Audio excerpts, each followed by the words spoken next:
Бүгін бір өзімше пысықсынып, пловты мощный жасап қоятын адам құсап үйдегілерге палау жасап берейін дедім. Сөйтіп, бірінші пиязды қып-қызыл етіп шыңғыртып тұрып қорып алдым. Одан кейін етті салып қордым.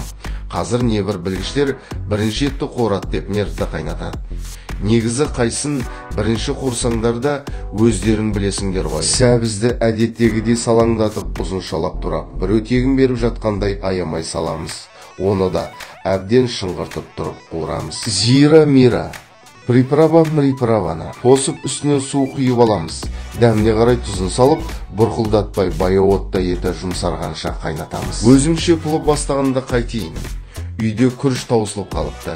Ұялмай қызармай көршіме барып күріш сұрап алып, суға әбден тұншықтырып жуып жібітіп алдым. Одан кейін күрішті қазанға салып, тегістеп алдым да шетіне для прикола сасық чеснокты бүтіндей тыға салдым. Бетін ғана осылай араластырып, қатты отта суы тартылғанша ұстаймыз. Суы жоқ болғаннан кейін күрішті ортаға қарай жинап осылай тесіп шығамыз. Үстін пакетпен жауып, жарты сағатқа ұмытып кетеміз.